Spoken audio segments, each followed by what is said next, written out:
Le Grand Dialogue. Sigika Foba. Edouani Wamakaran. Le Grand Dialogue, l'émission de débat du studio Tamani sur votre radio. Chenni Beri. Halud Mound. Chenni Beri. Sigika Foba. Le Grand Dialogue. Baganw ka dumuni gɛlɛyali kɔlɔlɔ jumɛn de b'o kan bagan mara hukumu kɔnɔ an ka jamana kɔnɔ bi Grand Dialogue thème bɛ tali kɛ o kan jateminɛw y'a yira k'a fɔ ko bagan mara ale bɛ kɛ kabilawale an ka jamana kɔnɔ wa a bɛ kɛ jamana in fan caman fɛ nka sinsinnen don min kan kosɛbɛ o ye baganw olu ka dumuni ko ye jateminɛw y'a yira k'a fɔ ko an bɛ don min na i n'a fɔ ko bi a gɛlɛyalen don kosɛbɛ a sɔngɔw ni o kun ye 28 ye a bɛ kalo damadɔ bɔ an bɛ don min na i n'a fɔ ko bi tɔni bɛ ka feere fo 60 la mun de nana ni baganw olu ka dumuni sɔngɔ gɛlɛyali fɛrɛ jumɛn de bɛ se ka sigi sen kan yali kɔlɔlɔ b'a la bagan maralaw kan wa an ka bi baro bɛna sinsin o de kan walasa ka baro in diya an ye wele bila Modibo Bama ale ye trésorier général ye fédération des éleveurs du Mali la ni o ye bagan maralaw olu ka kuluba ye an ka kɛnɛ kan yan fana Boubacar Sidiki Jabate fédération nationale des producteurs d'huile et d'aliments bétail ni o ye mɔgɔ ye minnu ka baara ɲɛsinnen don tulu dilan ale ni bagan dumuni dilan ma nɛgɛjuru sira la Amidou Sidibe ale b'a an bolo kɔrɔ président de l'union des producteurs de lait ni o ye kulu ye minnu ka baara ɲɛsinnen don nɔnɔ ko ma ale yɛrɛ sigiyɔrɔ bɛnnen don Yiroso mara ma ne ye Mariam Kulibali ye a y'aw bisimila an ka kɛnɛ kan. Le Grand Dialogue.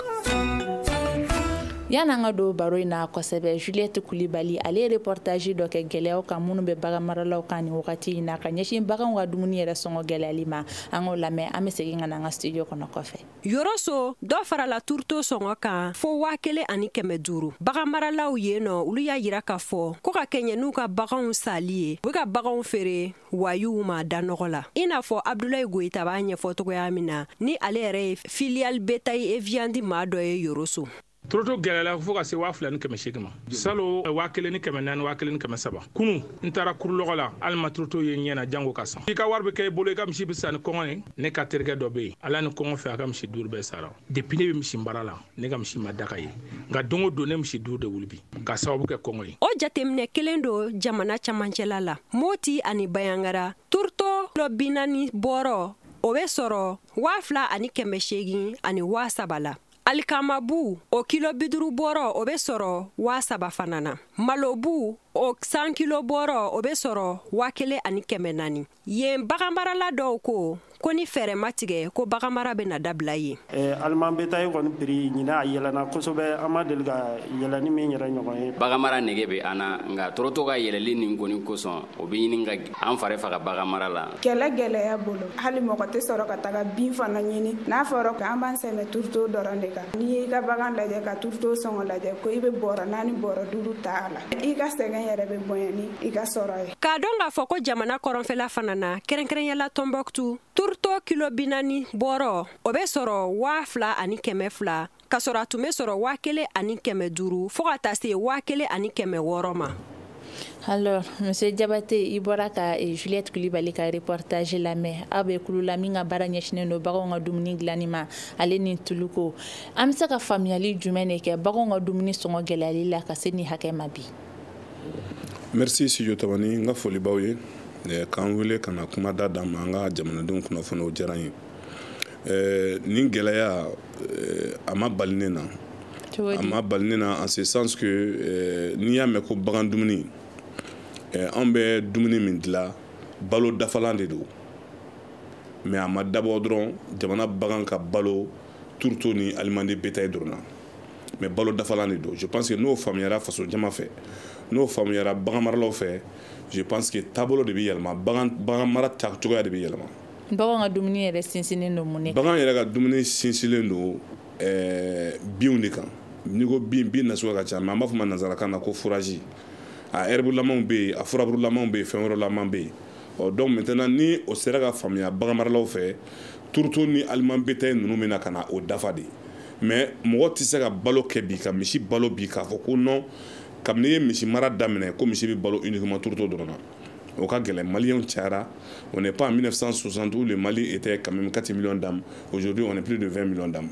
donc o y'o yɔrɔ ye finalement minnu fana bɛ bagan fana mara f'u ka bagan dumuni fana dilanli circuit faamuya Mali kɔnɔ problème dɔ bɛ yen o problème ye jumɛn ye mɔgɔ dɔw de bɛ kɔɔri kolo sɛnɛ n'o ye CMDT ni sɛnɛkɛlaw ye sɛnɛkɛlaw mana kɔɔri sɛnɛ sɛnɛkɛlaw b'a kɔɔri bɛɛ feere CMDT ma a kolo a n'a mugu CMDT bɛ donna a ka usine 18 na ka kolo bɔ mugu la maintenant mugu o bɛɛ lajɛlen kɛmɛ sara 92 bɛɛ bɛ taa extérieur la n'o ye 98% bɛ taa extérieur la maintenant 2% de bɛ di an ka Comatex ni ITEMAw ni Batax ni Ntachidon ma yan. Mais toute la production en graines de coton, 300 000, 350 000, on y a engagé qu'à faire en bas baissant par écrit. Donc on a fait, on a fait comme ça. Habita Mauritanie, habita Sénégal, habita la Guinée, habita Côte d'Ivoire. On y a engagé en bas baissant. S'il vous plaît, madame, à Waribe Segata faut 36 milliards là. On va voir une bango fait, on va mener tout faire là fait, on va mener éleveur d'eau fait. Donc pour que ça soit graining kuma bo parce que graining me fait depuis mois d'août on va sur quoi il m'a fait follow donc maintenant avec finalement des pression de ni ma sa iga bombe annulé depuis or la dono bi fossé parce que on va sur un éleveur opinion kalama on va sur déjà bimbe éleveur opinion miri anga sininya sigi mais au do bimbi furo kono bimbi sur oro la ka bindu ndron non tout ko kuma o data la ou tu wela réunion keneka ou tu wela prix oro la ou data commission chila on ira wula ka suma ko nyama so ki sendo la korkolo prix na a fixera éleveur ko maintenant tout fana prix fana be gelea ka ke fenye ou tibomin kalama malheureusement on n'a pas été écouté en tarafo apeka mni fona ka nyefoli ku nyana mais malheureusement ama famia do ya america fo on yanda entité ou lu fana ou de entité o donc maintenant mais c'est quoi fait donner korkolo kumbe fera on ma wafla ni keme duru Nina tonne kele nina 100 duru mais ça avec a fait 108 500 108 200 donc s'il vous plaît ego écart là donc ni tourto ni kori kolo faire la 108 200 francs la tonne bon au tourto be faire joli alors que don la tourto era kori kolo be faire wa flan ki me duru oh maintenant au CMDT kele bien au production kele bien au fin kele bien donc maintenant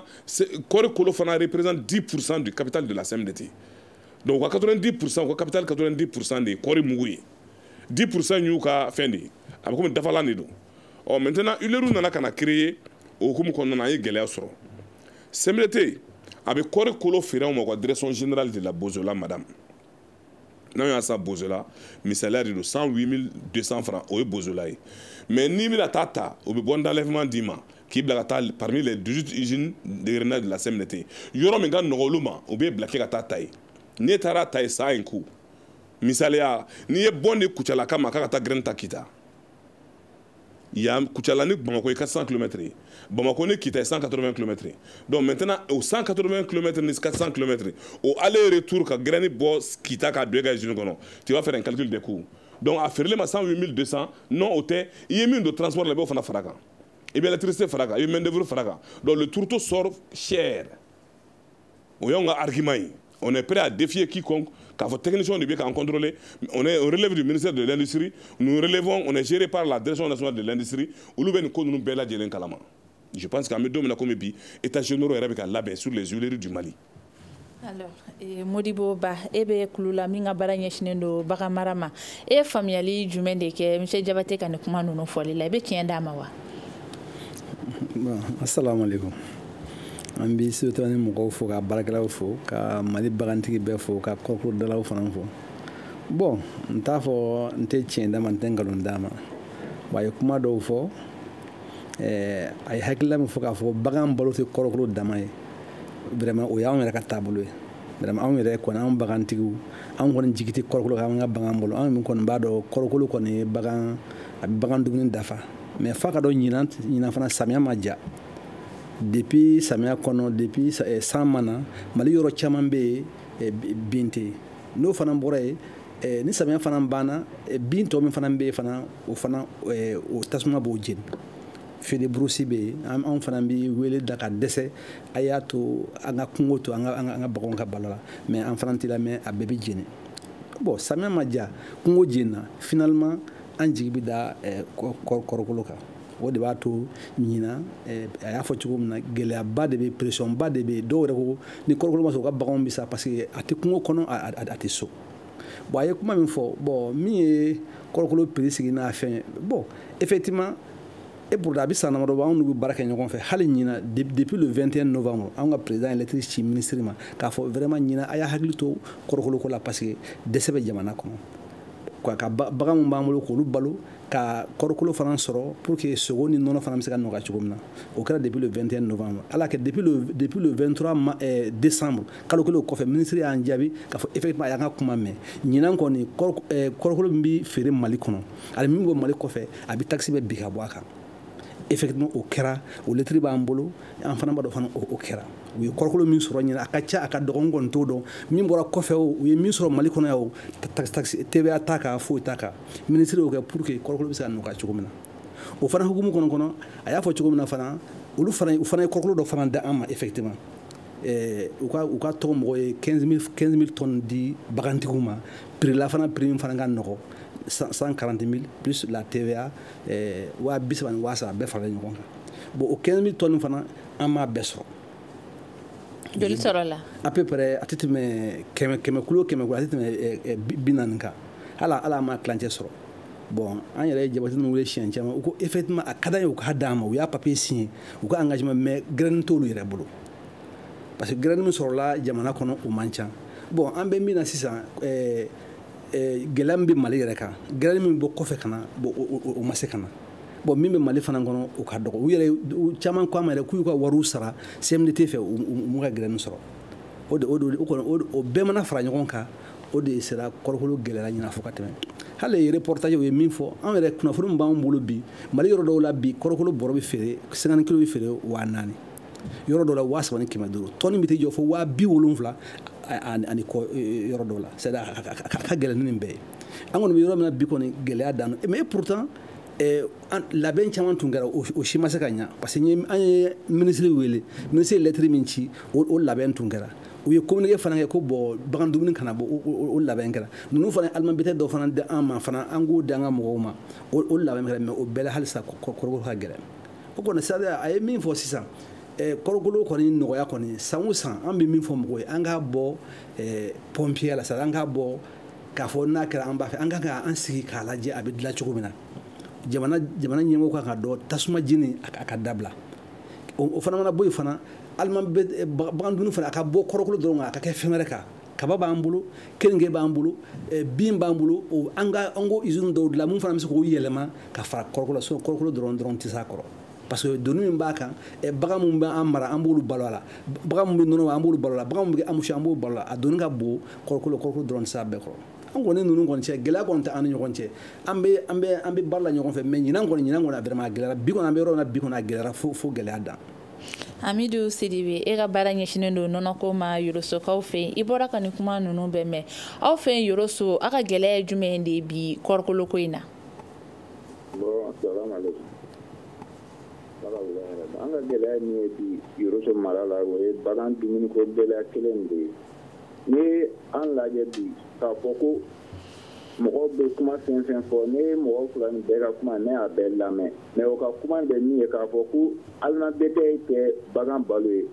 ni alimabɛtɛ bɔ bagan balo la bi jamana in na a bɛ gɛn balo foyi tɛ bi an bɛ se ka min labɛn k'a di bagan ma min bɛ bagan laban joona ka alimabɛtɛ bɔ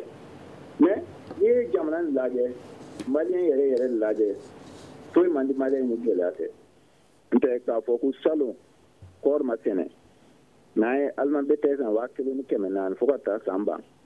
mais ɲinan kɔɔri sɛnɛ a fɔra ko mali kɛra kɔɔri pɛrɛnɛ ye an bɛ bagan balo gɛlɛya ye bi ɲinan fana an ka ɲɔgɔn ɲininka ka ɲɛ dɛ mais minisiri bɔra bamakɔ ka na Kucala ka na réunion kɛ ni usine tigiw ye k'o ka toujours di an fɛ nɔgɔya la ne yɛrɛ Amidi yɛrɛ bɔra ka taa fo Sikaso ka taa an ka alimabɛtɛ bɔ minɛ ka na Kucala usine 3 ne y'a bɛɛ kɛ o b'a n'a ka alimabɛtɛ in bɛɛ a bɔn yɛrɛ b'an bolo an taara an bila wari yɛrɛ wɛrɛ alo m'an lamɛn yɛrɛ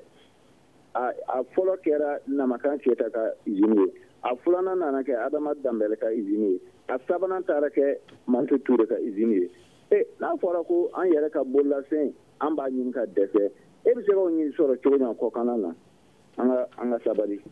jamana nin n'aw ma fɛɛrɛ tigɛ bagan ko na Mali ka bagan bɛna ban mais ni Mali bagan banna don dɔ aw bɛna dɔn k'a fɔ min bɛ jamana in na n'a fɔra aw ko an ka nɔnɔ bɛɛ ka nɔnɔ min a yira k'a fɔ mɔgɔ kelen kan ka nɔnɔ litiri 1 min tile kɔnɔ n'a fɔra balo tɛ an b'a min cogo jumɛn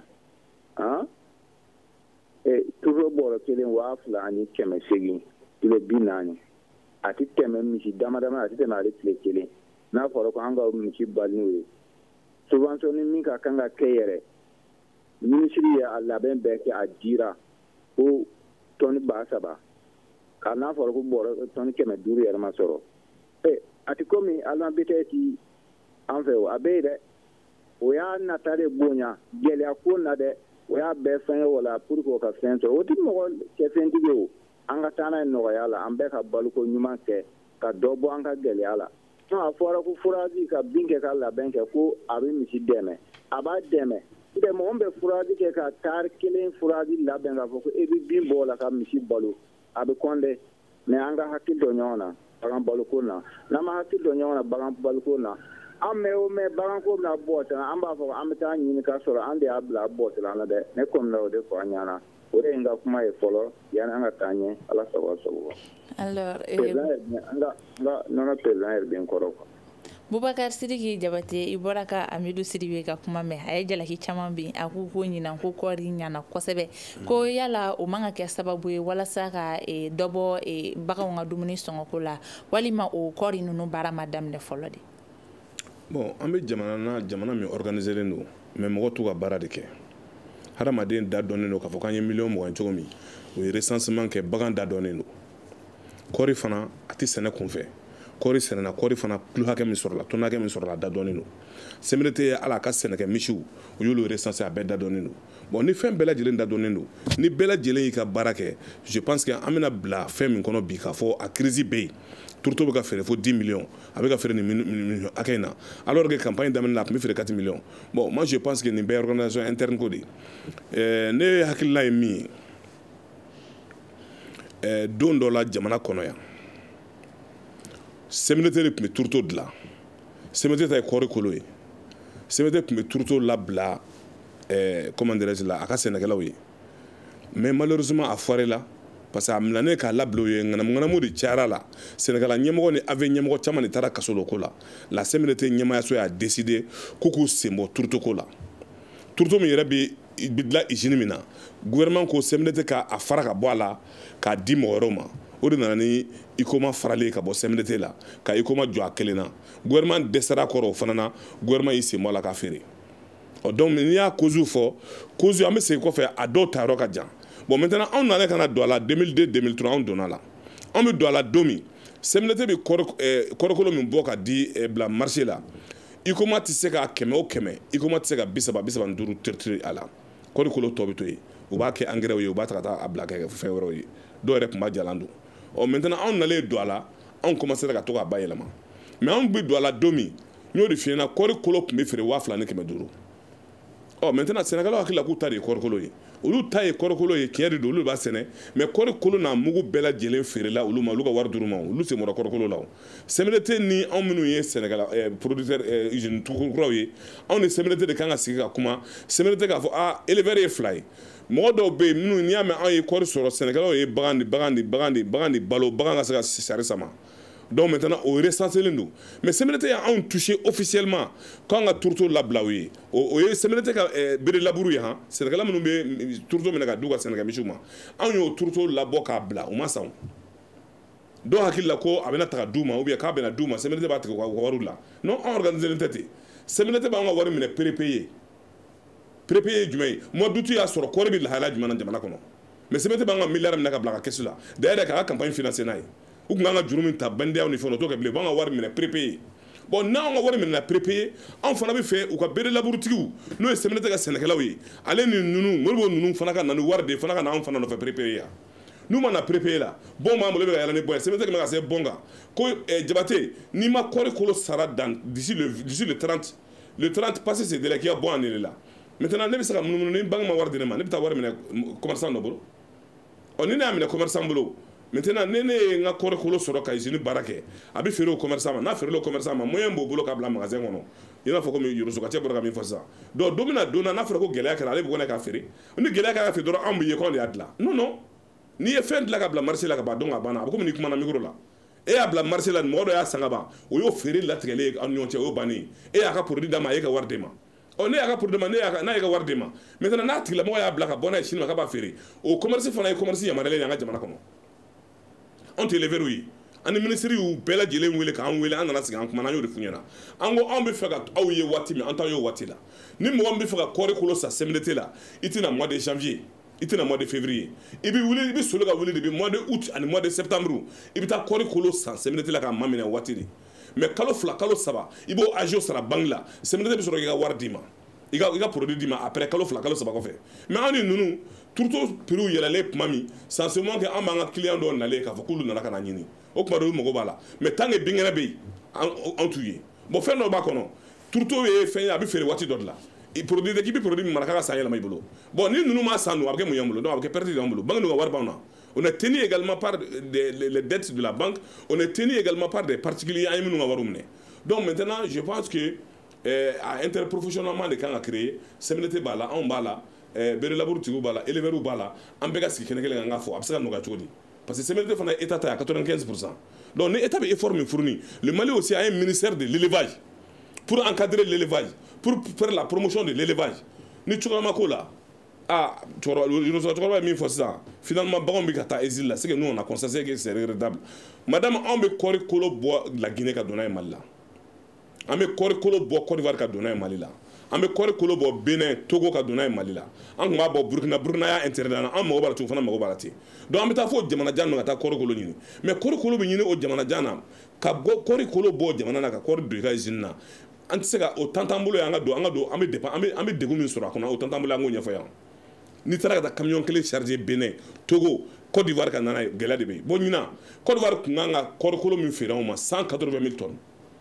toni ba kɛmɛ ani toni ba 80 gouvernement ivoirien y'a interdit k'u ka graine kana don an fɛ yan an ma kɔɔri kolo kelen sɔrɔ la pour des raisons politiques n'o ye embargo ko ye dɔ ye embargo ko kɛ sɛbɛ ye mais dɔ y'a kɛ tulonkɛ ye donc an ka kɔɔri kolo dɔ bɛ bɔ Benin ka Benin traverser ka na se Burkina ka Burkina traverser an bɛ fɛɛrɛ kɛ a bɛ don Mali la mais kɔɔri kolo fanba bɛ bɔ Côte d'Ivoire yɛrɛ min na Côte d'Ivoire ka kɔɔri kolo sur les 180 000 tonnes mɔgɔ mɔgɔ ka wari bi Côte d'Ivoire tɛgɛ wari minɛ n'a fɔra k'a tɛna a tɛna donc o fana ye dama problème de ye donc yan ye man ka gagner maintenant CMDT ka kɔɔri kolo a tɛ tɛmɛ kalo 5 kalo 6 ka campagne n'anw bolo bon ne tɛ n'a fɔ ko e ye kɔɔri kolo ta a bɛ campagne kɛ kalo 5 cela veut dire que 12 mois kalo 12 kɔnɔ e ka usine bɛ marcher 12 mois ou bien 6 mois ou bien 5 mois le reste là a fermelen don o tɛ charge dɔw bɛ yen o t'olu bali o technicien dɔw b'e bolo e y'o ta k'o former k'o kalan machine baara la ne y'o bila mɔgɔ wɛrɛ b'a ta o donc hali n'a tɛ fɛn na a bɛ n'i sigi usine na sɔgɔma o sɔgɔma kalo mana se b'a ka wari d'a ma o problème man da la courant ka gɛlɛn sous région jamana bɛɛ ye nous on était au Sénégal on était en Côte d'Ivoire on était en Guinée on était au Burkina tarif industriel bɛ o dugu ninnu bɛɛ lajɛlen na k'a fɔ usine tigiw ka courant de ye nin ye a ye nɔgɔya k'a la mais anw fɛ yan madame e bɛ courant min jeni i ka so n'i ka compteur prépayé ye ne b'o compteur de jeni n ka usine na alors que ne ka facture ye 20 millions par mois s'il vous plaît donc maintenant degun de b'a kɛ mais an tɛ ɲɔgɔn ka degun kalama ninnu hakili la ko non an bɛ ka turuto in produit olu ye bagantigiw ye olu ɲɛ b'u ka baganw satɔ la u bɛ ka gɛlɛya ta ka d'an kunna non non c'est pas comme ça anw ye producteur privé de ye an bɛ production kɛ mais jamana b'an bɛɛ kalama jamana ye nɔgɔya da min kɛ o yɔrɔ la jamana ko k'a jɛra ka TVA kɔ TVA depuis dossier de monter au jour d'aujourd'hui 30% des membres TVA ko banna pewu dɔw ka dossier montera u ka dossier ma se ka traiter ɔ n'a fɔra ko e bɛ inscrire no TVA kɔnɔ ni e ye TVA nafa de sɔrɔ e fana i b'i kɔfilɛ mɔgɔ la e ne ma TVA sɔrɔ dun e bɛ nɔgɔya kɛ prix la cogo di donc o fana ye lourdeur administrative ye même bi ne bɔra structure la même bi an ka dossier balalen bɛ ministère des finances la n'olu de ma ok d'i ma ka lettre confidentielle d'i ma i sen tɛ TVA ko la bon ne ma TVA min sɔrɔ e b'o nɔgɔya jumɛn kɛ sur le marché an ka wari fana sarala CMDT la dɔw ma kɔɔri kolo sɔrɔ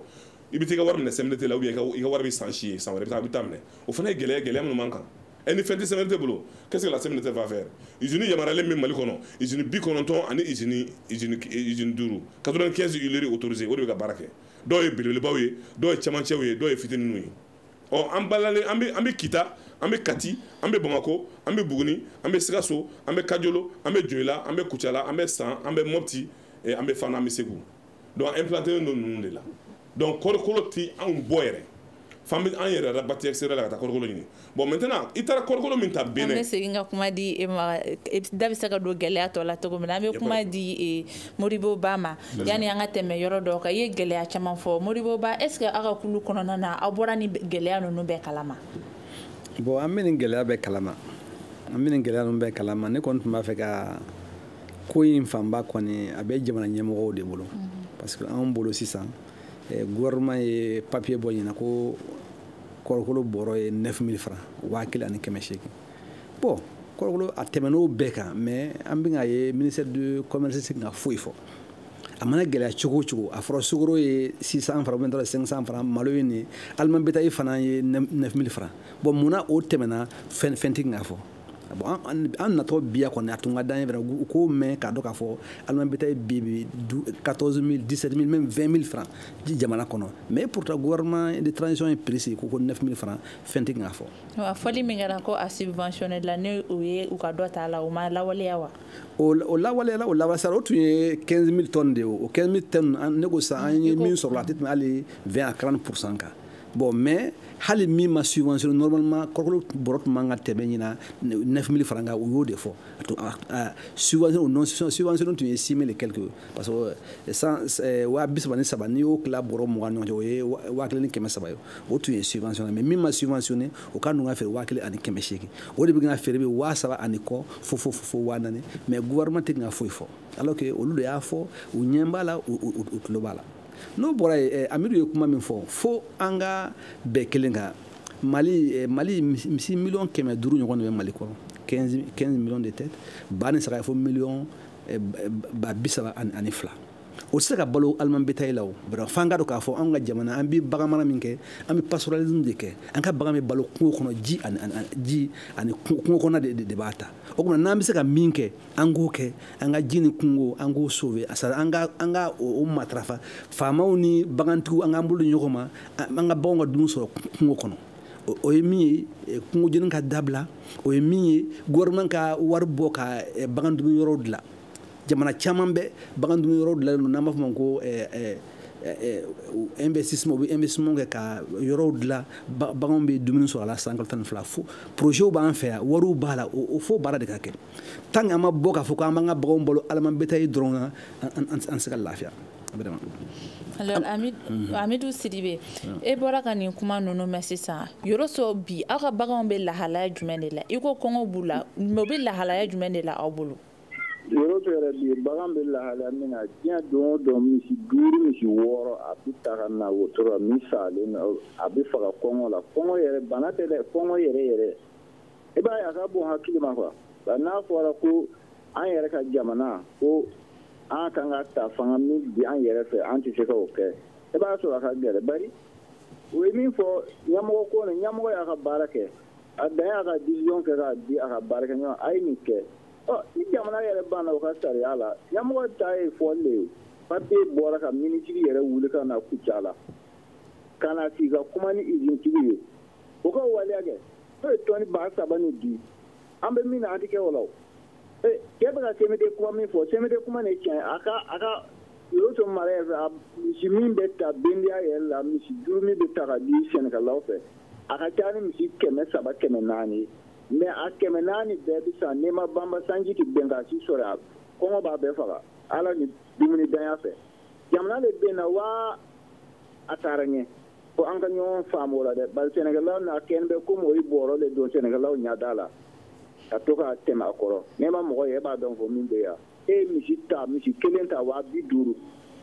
la misi 2 100 e bɛna o sara bendiya la mais sanji tɛna bɛn ka o misi sɔrɔ e bolo an bɛɛ ye bagan mara an ye sɛnɛkɛla ye an bɛɛ de bɛ baara kɛ ɲɔgɔn fɛ n'i y'a mɛn ko an ka taa kunu yɔrɔ la a ka di n'i y'a mɛn jamana jara dun ka fa de bɛ yen n'i y'a mɛn ko i ka nɔnɔ ɲuman min balo ɲuman de bɛ yen mais ne bɛna min fɔ yan fɛn fɛn min fɔ tiɲɛ dɛ mais aliment bétail nin an ɲɛ bɛ o de la o de bɛ an bolo fa a fɔra san tɛmɛnlenw na an bɛ tuto san an b'a damante CMT fɛ o b'a di an fɛ o nana ye o bɛna dɔ fara sɛnɛkɛlaw ni bagan mara la o y'o bɛɛ jɔ e b'a damante kɛ wari bɛ na o b'a sɔrɔ a kelen e t'a ye ɲɛ la a n'i y'a dose dɔn o b'a fɔ a bɛ na o b'a bɛɛ ta ka feere commerçant ma ka taa n'a ye yɔrɔ wɛrɛ n'an bɛ ka jamana dilan n'e ka jamana tiɲɛna e seginna kɔfɛ ko e bɛna dilan ne n'a jamana sɔrɔ jamana lankolon de don a bɛ kɛ e de la o misi bɛ ban dɛ ne y'a dɔn misi bɛ ban mais an bɛna taa misi ɲini jamana wɛrɛ la ka na kɛ si ye Mali la a ye si k'a fɛlɛ ni ala sɔnna ma a tɛna kɛ an si kɔfɛ mais a fɔra ko an ka nɔnɔ gɛrɛgɛrɛ min nɔnɔ gɛrɛgɛrɛ bɛ se ka min misi kɔ wa minnu tɛ se ka min misi kɔ o. Bubakar Sidiki Jabate hali bi Amidu Sidibe ale kɔni bɛ a ka misi nɔnɔ ko kuma na an bɛ don min na i n'a fɔ ko bi gɛlɛya in kɔni bɛ sen na hali bi bagan dumuni da gɛlɛyali e fɛ a kɔlɔlɔ bɛ se ka kɛ jumɛn yɛrɛ ye aw kan bi. N bɛna kuma dɔ f'i ɲɛna madame. Fɔlɔ Mali kɔnɔ bagan mara kun kelen bɛ bagan maralaw dɔrɔn de kun kan mɔgɔ dɔw kun choisilen don k'u bɛ bagan mara siya dɔw yɛrɛ kun bɛ bagan mara tel que filaw. Mais Mali y'a yɛrɛ ta ɲinɛ a san 60 ani kɔ de an bɔra hukumu kɔnɔ misi min bɛ Mali bolo bi mɔgɔ miliyɔn hakɛ de don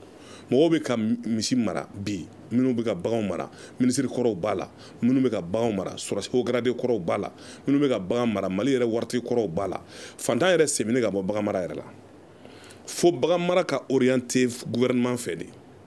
ka taabolo dɔ don a kɔrɔ ka fɛn dɔ bɛ k'o kɔn fɛn dɔ bɛ k'o yamaruya tant que n'a ma k'o kɛ bagan marala bɛ bagan kɛ cogo min y'a ja min bɛ bagan dumuni fana produit o fana b'a kɛ cogo min y'a ja jamana fana ma jɔ a jɔyɔrɔ la an bɛ kɛ ta de kunnafoni na a fɔra ne ɲɛna k'a fɔ Mali ye deuxième ye CEDEAO la Nigéria kɔfɛ mais Nigéria ye mɔgɔ miliyɔn 100 ani mɔgɔ miliyɔn 50 de ye donc après 150 millions de personnes Nigéria y'o de ye donc a kilomètre u ka superficie 924 000 km a t'ale 1 million bɔ donc Mali ka bon ni Nigéria siɲɛ 2 mais Nigéria jama ka ca ni yan ye siɲɛ 15 oh mais olu y'u ka bagan mara organisé de o n'i taara Nigéria bagan mara organisé len don de o hali Nigéria yɛrɛ président kɔrɔ dɔ bɛ yen o ye bagan maralaw ka ɲɛmɔgɔ de ye président jamana président kɔrɔ a kɛra bagan maralaw ka ɲɛmɔgɔ i n'a fɔ ninnu ka fédération ɲɛmɔgɔ o bɛ jamana min kɔnɔ olu y'a dɔn k'a fɔ jama ka ca ye n'an m'a ko organisé an laban bɛ taa sogo sa kɛrɛfɛdugu la u ma sɔn kelen ma sɛw kamiw kulokolobaw kana se baganmisɛnnin ma kana se misiw ma Nigéria y'a organisé mais Mali yɛrɛ ma sogo sɔrɔ ka dun anw bɛ ka jamana wɛrɛw de ravitailler o donc dɔ bɛ ɲa la dɔ bɛ ɲa cɛlakaw la donc gɛlɛya in ka kɛ sababu ye an ka baganw ka bɔ wa non bagan bɛ ka bɔ yɛrɛ parce que min bɛ ka bagan bɔ bi o ye insécurité ye n'i taara Mopti mara ni Mali centre la mɔgɔw tun bɛ misi 100 b'u bolo misi 200 b'u bolo o bandiya ni insécurité ni bingani ni rébellion ni djihadisme donnen ko la maintenant mɔgɔ dɔw bololankolon bɔra u ka baganko la o y'o bagan caman fana sasa ka bagan dɔw kɛ ka frontière tigɛ ka don Burkina bagan dɔw fana donna Guinée bagan dɔw fana donna Côte d'Ivoire et le gouvernement ivoirien est en train d'aménager u bɛ ka wariw dilan kungo kɔnɔ u bɛ ka so dilan kungo kɔnɔ pour que misigɛnna ka si mɔgɔ min bɛ si sanfiyɛnw ni jiri jukɔrɔlaw la n'u tɛ ka taa so aménager ka d'o ma ka kɛ i n'a fɔ campement a ka misiw fana bɛ ka binkɛnɛ dun ye o bɛ segin so bilen yan olu tun bɛ taa u bɛ tila ka segin de mais est-ce que u bɛ segin so bilen donc ni an ka jamana ɲɛmɔgɔw ma farati an bɛ taa kɔrɔkolo san an b'o ye o parce que an bɛ taa kɔrɔkolo san an tɛ taa dɔwɛrɛ kama an bɛ taa kɔrɔkolo san an b'a ye comment les choses se passent donc o fana ye gɛlɛya de ye donc maintenant solution min bɛ nin ko in na ne ye kuma dɔ fɔ n bɛ segin a kan Sidibekɛ min bɛ ka kuma Yoroso ne t'a dɔn n ma deli k'a ye mais n bɛ layidu kelen d'a ma n'a mago bɛ kɔɔrikolo la a ye ne ka numéro d'a ma mois d'octobre a ka ne wele n'a mago bɛ turuto hakɛ min na ne b'o d'a ma ça c'est parole du secrétaire général n t'a dɔn n'a mago bɛ min na a k'o di a k'o kuma fɔ ne n'a bɛ ɲɔgɔn ye ka sigi an bɛ sigi an bɛ kuma n'u mago bɛ turuto hakɛ min na ne b'o turuto hakɛ ne b'o d'a ma mois d'octobre je dis bien école bɛ taa kalo min na mais m'o turuto d'a ma mois d'octobre mais c'est prépayé ko fila de don soit dalen bɛ banque min na ou bien a bɛna ka na wari di ne ma maintenant ne fana bɛ production kɛ n'i ye kɔrɔkolo sɔrɔ n bɛ kɔrɔkolo bɔ n bɛ taa d'a ma o de b'a ni ɲɔgɔn cɛ bon maintenant ne mɔgɔ min m'o kɛ e y'i sigi turuto bɛ wuli fo mois de février ne nana mois de février an b'a fɔ k'a tɛ yen bon hali n'i b'a sɔrɔ i ɲaninen bon n'i faratila yɛrɛ i b'a sɔrɔ i bɛ wari yɛrɛ mɛ i tɛ se ka turuto yɛrɛ di o de nana ni dɔw taara fanga la an ka mɔgɔ dɔw mɛnna ka datugu yɛrɛ i ye mɔgɔ ka wari minɛ i ma se k'a turuto d'a ma a ma wari turuto sɔrɔ a ma wari sɔrɔ finalement a taara ni ɲɔgɔn ye fanga la fanga ye dɔw minɛ ka dɔw datugu bon an t'o fɛ an bɛ min fɛ dɔrɔn CMDT y'an wele k'a fɔ a bɛ kɔrɔkolo fɛ yan an bɛ kɔrɔkolo fɛ donc a ye na ni kɔrɔkolo wari ye danaya de b'o fɔ an bɛ kɔrɔkolo wari de sara CMDT ye combien de milliards k'a fɔ banque ɲɛna a ye wari verser CMDT b'o wari minɛ ka baara kɛ n'a ye ka sɛnɛkɛlaw ka wariw ko n'u ka transporteurs ka ko ɲɛnabɔ n'a ye maintenant CMDT k'aw ma don dɔ la k'an ka kɔrɔkolo di sɛnɛkɛlaw ma an ko bon an t'a juru dɔn la dɛ aw ma kɔrɔkolo juru dɔn an fana tɛ kɔrɔkolo juru dɔn ka sɛnɛkɛlaw la mais olu ye sɛnɛkɛla jumɛn ye CMDT ka sɛnɛkɛlaw minnu bɛ kɔɔri yɛrɛ sɛnɛ donc an ka hakilina bi an ka pensée bɛ ka t'olu ye parce que n'i y'a mɛn n jɔ ne kunna la fo sababu ɲuman mɔgɔ min yɛrɛ bɛ misi balo ka misi kɛ ka kɔɔri sɛnɛ n'o ka misi ma se ka kɔɔri sɛnɛ o c'est kɔɔri sɛnɛ bɛ yan an ko à titre exceptionnel an bɛ kɔrɔkolo dɔ d'u ma donc an y'a kɛ avec le PDG Tiena an y'a kɛ avec le PDG Kalifa an y'a kɛ même avec ce PDG qui est là-bas n'o ye comment dirais-je la PDG min bɛ yen sisan donc an y'a kɛ n'olu bɛɛ ye maintenant an ye turuto bɔ ka turuto bila olu hakili la CMDT bɛna san ka dun a bɛ to ka wari dilan non an t'o système kɔnɔ an ta ye jɛbɔ ngoloka de kɔrɔkolo dira anw ma jɛbɔ ngoloka la anw fana bɛ fɛ ka turuto d'u ma jɛbɔ ngoloka la et puis u ka turuto maa minɛ ka kɔn u ka turuto maa minɛ ka kɔn mais maa min bin bɛ yen ne ko bin bɛ yen hakilila tigɛlen don misi bɛ taa yala kungo kɔnɔ misiw kɔnɔ bɛ fa e ma dumuni ko ɲɛ sigi tilema ah donc n'i nana dernière minute la an b'a fɔ yen nɔ ko turuto tɛ yen n'anw taara CMDT la mois de février b'a kɔnɔ kɔrɔkolo banna min bɛ yen nɔ an bɛ ka livrer de donc ni nana anw fana fɛ yen ninnu ka période de soudure kɔnɔ an b'a fɔ o waati kɔnɔna na période dɔ de don bɛɛ mago bɛ turuto la o waati turuto t'anw bolo hali n'a bɛ sɔrɔ a bɛ kɛ spéculation de ye minnu bɛ ka feere gɛlɛya la anw n'olu tɛ ɲɔgɔn kalama bilen madame n'i ka turuto feere mɔgɔ ma kalo 3 n'a bɔra n'a ye ka bila sur le marché o bɛ échapper o man ka mɔgɔ min échapper o ye faso de faso de kan ka dɔn nin kan min ka kɛ nin man ka kɛ faso kan ka mesure ta o kama parce que vraiment n'i ye turuto exonéré k'a fɔ i TVA bɔ a la TVA mana bɔ a la ka ban anw y'a feere o ma o cogo la bon olu man ka tila ka bɔ n'o ye k'o turuto feere i n'a fɔ komi sariya t'a kɔnɔ mais don o don publicité bɛ kɛ DNCC tulu sɔngɔ bɛ fɔ turuto sɔngɔ bɛ fɔ kɔgɔ sɔngɔ bɛ fɔ nin bɛ fɔ nin bɛ fɔ mais en réalité u bɛ publicité monter a la mais c'est pas vrai c'est pas vrai a dun bɛ fɔ média d'État yɛrɛ la k'a fɔ ko DNCC ye prix sigi mais c'est pas vrai anw dɔrɔn tɛ o turuto dɔrɔn tɛ o prix minnu bɛ fɔ officiellement télé la a si tɛ ka respecté mais minnu m'a respecté mun bɔra la u bɛ sketch ni fɛnw k'a la n'i m'a kɛ n bɛ taa midi kɔfɔ u bɛ numéro vert di mais mun de bɛ bɔ a la le Malien aussi il faut quand même que quelque part fanga ka ɲɛ bilen bɔ kuma souvent on peut pas bâtir un pays comme ça ni laisser aller na donc an k'o yɔrɔ fɔ an ka ɲɔgɔn jalaki bɔ a la turuto producteur kɔrɔkolo sɛnɛna éleveur ale ni CMDT n'i pan CMDT ɲɛ i bɛ panko fila kɛ olu de bɛ kɔrɔkolo di olu bɛ kɔrɔkolo prix sigi olu bɛ dɔ kɔrɔkolo u ye dɔ dɔn kɔrɔkolo dilanli yɛrɛ la parce que don dɔ la ICOMA appartenait à la CMDT c'était une société dirigée par le PDG de la CMDT u ye turuto bɔ ka turuto feere jamana kɔnɔ u tilala k'u débarrasser ka bɔ a usine na de donc ko o ko b'a la olu bɛ a bɛɛ kalama donc aujourd'hui ils sont incontournables u ka kuma CMDT fɛ an n'u ka sigi ka kuma n'an bɛnna min kan n'o ma waleya ni sariya bɛ min kɛ sariya b'o kɛ. Alors Modibo Ba i bɔra ka bagan dumuni dilannaw ka tɔn ɲɛmɔgɔ o ka kuma mɛn sisan nka gɛlɛya jumɛn de bɛ aw yɛrɛ bagan maralaw kan bi a yirala k'a fɔ dɔ kɔni farala sɔngɔ kan dekun jumɛn de b'aw aw fɛ kɔlɔlɔ jumɛn de bɛ nin sɔngɔ yɛlɛ in na aw ka baara kan. Bon gɛlɛyaba de b'an kan parce que bagan mun b'an bolo n'i ye bagan ta 100 o 100 i b'a sɔrɔ 90 nafa foyi t'a la. Cogo di. c'est à dire n'i y'a dɔn misi 100 bɛ ne bolo bi a misi 100 la hali misi 10 tɛ se k'a feere parce que a bɛɛ fasalen don. a bɛɛ c'est à dire an b'o tubabu kan na aucune valeur marchande baganw b'an bolo tɔgɔ dɔrɔn don u tɛ nɔnɔ bɔ u sogo tɛ se ka don ça veut dire que hali bagan mun b'an bolo ninnu dɔw taw bɛ kan ka sa mun taw tɛ kan ka sa nafa foyi t'a baganw na parce que tellement que u fasalen don o fana mana bɔ yen fana gɛlɛya min bon dɔ bɛ fɔ kɔrɔkolotigiw ma dɔ fana bɛ fɔ bagantigiw ma ko an bɛ sogo gɛlɛya an bɛ nɔnɔ gɛlɛya bi sogo ka gɛlɛn nɔnɔ ka gɛlɛn parce que bagan damadɔni min bɛ balo alimɛtɛ la alimɛtɛ ka gɛlɛn cogo min na o bagan ninnu ka gɛlɛn fo ka tɛmɛ o de b'a to bi kɔni o fana mana bɔ yen fana an ka baganw bɛ bɔ ka taa jamana wɛrɛw la u bɛ taa Laginɛ u bɛ taa Korowari u bɛ taa bon n'u taara u bɛ gɛlɛya camanba sɔrɔ an ka bagantigi minnu bɛ taa yen u bɛ mɔgɔw faga mugu bɛ ci u ka baganw na mais o bɛɛ la u bɛ Mali bila ka taa parce que Mali dumuni ka gɛlɛn an kɔni min kɔni fɔ vraiment o kɔni an b'an sinsin o kɔni kan turuto ka ɲi mais an b'a ɲini jamana faamaw fɛ u ka cogoya wɛrɛw kɛ pour que an ka baganw bɛ se ka to an fɛ cogo min na u ka aménagement baw kɛ c'est-à-dire u ka ji misali ta jamana wɛrɛw kan c'est-à-dire u ka ji u ka dumuni yɔrɔw dilan kungo kɔnɔ u ka ji kɛ kungo kɔnɔ u ka tasuma jeni dabila n'o kɛra an ka baganw bɛ to yan n'u tora dɔ bɛ bɔ gɛlɛya la i b'a sɔrɔ baganw b'an bolo yan u bɛ dumuni sɔrɔ bon sogo bɛ sɔrɔ nɔnɔ bɛ sɔrɔ san kalo 12 hali alimami bɛ taa en ce moment a bɛ kɛ dafa ye a tɛ kɛ k'a fɔ ale bɛ kɛ bakolo ye mais a bɛ kɛ dafa de an kɔni ka taabolo kɔni fo alimami bɛ kɛ dafa de ye a man kan kɛ baganw ka dumuni a man kan sinsin o kan. mais fo ka kulu yɛrɛ bɛ ka mun de kɛ sɔngɔ ko in na an bɛ don min na ko bi an ma wuli ka jɔ kɛ cogo min na dɔ bɛ se ka bɔ sɔngɔ ninnu na. bon an dan ye dɔrɔn ka kunnafoni di an y'an ka ministère kunnafoni k'a fɔ alimami bɛ taa kɔni Jabate y'a fɔ cogo min na gouvernement ko k'a prix 9 000 francs mais bi a bɛ nin na an kɔni an ye kunnafoni di an ka ministère ma an ye kunnafoni di commerce ministère kɔnɔ an bɛ se k'o dɔrɔn de kɛ. bon n'o fana bɔra yen n'an y'a sɔrɔ cogo min fana an fana b'a kɛ ten n'an y'a sa gɛlɛya fana na an bɛ bagan mun balo a fana na an b'olu feere gɛlɛya la o kɔni ye wajibi fana ye vraiment. Alors Amidou Sidibé Yurusokaw fɛ ka baara ɲɛsinnen don nɔnɔko ma alors e fɛ fɛɛrɛ jumɛn de kan ka sigi sen kan bi cogo min na baganw ka dumuni ko o bɛ se ka nɔgɔya Yuruso cercle kɔnɔna na. bon fɛɛrɛ min bɛ tigɛ bagan dumuni ko ka nɔgɔya ba n'i ye fɛn nin ta ka bila i yɛrɛ kɔ n'a fɔra ko e ye misi birila ye nɔnɔ ma kan ka gɛlɛya fɛ n'a fɔra ko an ye pɔrisiyɔn na jamana ye alimami bɛ ma kan ka gɛlɛya an fɛ bari o bɛ ka min fɔ ko semete be ni ke semete me chande don abedu ke me imam bila baranna bara ni bi bara ke ni adam ne tile fula ede ba fo tile fula bara mo mi wola bara mi na kamo ala ne sam bina ni sege nyina e tine bangina fuka se am yoro mi na bine do na bagan bara ne na bagan bara gele ay kan nyina tan nyona ni bo bara ama de ni na ama tu fo yere sanka yi wa kili ni kema wulun fo ama de ka san ala yi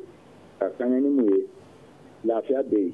me na fuka chira ni bona wari adama den fo anga fendo mi an yere koro an yɛrɛ dama ni fɛn y'an sɔrɔ an ka limaniya n'i y'a ye an bɛ fɛn gɛlɛya min bɛ bɔ jamana kɔ kan ka na an bɛ se ka fɔ an b'o gɛlɛya mɛ min b'an yɛrɛ ka jamana na an ka o to ɲɔgɔn na ka lafiya ɲini san kelen gɛlɛya tɛna se an ka kɛ nafolotigi ye a b'an segin kɔfɛ de bari an bɛ jɔ bagan minnu na n'o sara ka bila o bɛn yɛrɛ ka jugu ni tuto gɛlɛya ye n'i y'a mɛn kɔɔrikolo caman sɔrɔla sɛnɛkɛ misi bɛ fara ka sɛnɛ ka kɔɔrikolo sama ka taa yen o tɛ fɔ an ka mɛtɛrɛ dɛ sɛnɛkɛlaw t'a fɔ dɛ mɛ ne kɔni b'a fɔ mɛ ne ye bagan nɔnɔ bɔla ye ne bɛ sɛnɛ kɛ o ne bɛ sɛnɛ kɛ dɛ gɛlɛya min bɛ yen ne b'a dɔn mɛ ne bɛ misi dɔn ne b'a dɔn 2,000 ni 100 di misi sɔrɔ o da kɛ ne bɛ kari ka tufo san ka den ka misi fɛ ka bin labɛn ka don fɛ mɛ n b'a fɔ an bɛɛ de kama an bɛɛ dɔn dɛ bari an bɛɛ ka hɛrɛ o ye jamana bɛɛ ka hɛrɛ ye an ka ko to ɲɔgɔn ta la o an ka jamana ni basigi an ka to hɛrɛ la an ka to damu na dun ka fa ale ɲɔgɔnna tɛ yen mɛ dun ka fa in kɔnɔna na mɔgɔ kelen kana na disi bɔ k'a fɔ ko n bɛ jamana fɛn bɛɛ bɔ ka taa feere gɛlɛya la ka kɛ fɛntigi a tɛ foyi ɲɛ a y'a to hɛrɛ la o an bɛ ka to n ka sutura kɔrɔ ala sago aw sago. An ka baro tɔ man jan tuguni alors Jabate fɛɛrɛ jumɛn de kan ka sigi sen kan bi walasa bagan dumuni o bɛ nɔgɔya bagan sogo bagan nɔnɔ maliden bɛɛ bɛ se k'a sɔrɔ wasa la kuma la teliya la. Solution min b'a la Siribekɛ min kumana Yoroso a bɛ kulu dɔ de la Moribo min bɛ tabali sanfɛ a fana bɛ kulu dɔ de la Mali kɔnɔ anw ni bagan maralaw ka tɔn an bɛ baara kɛ ɲɔgɔn fɛ an bɛ ɲɔgɔn dɔ fana u ka sɔn an n'u ka kɔn ka sigi yanni kɔɔri kolo ka bɔ ka da anw ma an n'u ka sigi n'an n'u sigira je pense que kɔɔri kolo an b'a sɔrɔ gɛlɛya min na kuma ka k'o la maintenant anw fana kan ka min labila olu ye kɛrɛnkɛrɛnlen ma nin mɔna madame nin y'i ta de kabini a ma produit a fɔra ko nin y'i ta ye CMDT bɛ bagan marala minnu encadré n'o ye u ka bere laburu ye Yorozokacɛ bɛ ka kuma minnu kan n'i y'a mɛn k'a fɔ kɔɔri sɛnɛna misi dɔ de y'a foro labure donc olu mɔgɔw fana dadɔnnen don anw kan ka turuto min bila u ye a kuma ka fɔ depuis mois d'octobre la ninnu fana ka fédération bɛ yen FENALE bɛ yen FEBEVIM bɛ yen sisan interprofession yɛrɛ bɛ yen ninnu bɛɛ ye kulu nationaliw de ye kulu baw de don mɔgɔ baw de b'a kɔnɔ donc n'anw ka sigi an ka kuma n'an bɛ se ka min labila u ye an b'o labila u ye fanga y'an seere ye papier ka k'a la an ni ɲɔgɔn cɛ an delila k'o dɔ kɛ o anw delila ka taa accord signé hôtel Arabison na an ni FEBEVIM ɲɛmɔgɔ anw y'a signé FEBEVIM y'a signé ministre y'a signé ministre ye mɔgɔ bila k'a kɔlɔsi an y'o bɔ a sira fɛ o maintenant papier tɛ e ni ne ni ɲɔgɔn cɛ contrat t'an ni ɲɔgɔn cɛ e ka wari b'i bolo i bɛ ka i sigi mɛ so fɛn bannen kɔfɛ ka wuli ni wari ye k'i nana sugu la ko i nana sanni kɛ a bɛ fɔ ko a ka fɛn tɛ yen n'a fɔra k'a fɛn tɛ dɔrɔn directement an bɛ jalaki non an ka fɛn bilalen tɛ olu ma kɔnɔ parce que papier t'an n'u cɛ. baro sera kuncɛyɔrɔ ma Modibo Ba e ye bagan maralaw ka tɔn o trésorier ye e fɛ fɛɛrɛ jumɛn de kan ka sigi sen kan bi nɔnɔ ka labɔli kɛ misisogo ka labɔli kɛ maliden bɛɛ k'a sɔrɔ wasa kɔnɔ. An kɔni bɛ wele kɛ faamaw ye an b'a fɛ vraiment aménagement baw ka kɛ jamana kɔnɔ sabu bagan ka balo sɔrɔ kungo kɔnɔ n'a ma se aliment bɛtɛ la n'o fana bɔra yen tasuma jeni fana ka dabila parce que ni samiya banna bin min b'an bolo dumuniba de don mais a bɛɛ bɛ jeni ka ban n'o fana bɔra yen aliment bɛtɛ fana a ka yɛlɛma ka kɛ ko wɛrɛ ye min tɛ kɔrɔkolo ye i n'a fɔ kaba ka yɛlɛma ka kɛ aliment bɛtɛ ye ani keninge ani soja ani an ye sumanw fana tigɛ o résidu ça do o kalaw o fana bɛɛ ka transformer n'o kɛra bɛna bagan dumuni ko a bɛ nɔgɔya fo ka tɛmɛ. Jabate ye min fɔ sisan k'a fɔ ko hali ɲina papier b'an ni ɲɔgɔn cɛ ɲina 15 000 tonnes min ko k'u min da an ma ni an ma plus de 20% sɔrɔ pour papier b'an ye c'est ferme bon an b'a dɔn gɛlɛyaw b'u kan mais yɔrɔ dɔ la an ye nɔgɔya sɔrɔ yɔrɔ dɔ la an ma nɔgɔya sɔrɔ ne yɛrɛ Jabate wele siɲɛ caman an bɛ dɔw wele yɛrɛ fu b'an nɛni an bɛ dɔw wele u b'a d'an ma sinon ɲina papier b'an ni ɲɔgɔn cɛ mais an bɛ se k'a fɔ a ma bɔ a sira fɛ bon o bɛ se ka kɛ gɛlɛya caman ye vraiment.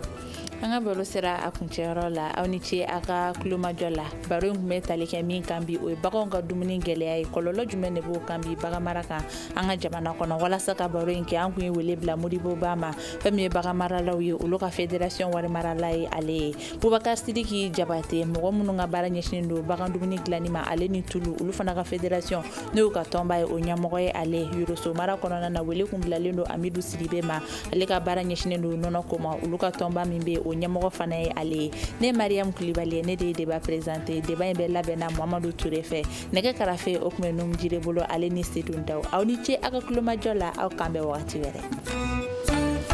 Le Grand Dialogue. Sigi Kafoba. Le Grand Dialogue, l'émission de débat du studio Tamani sur votre radio. Chaîne Berry. Halud Mound. Chaîne Berry. Sigi Kafoba.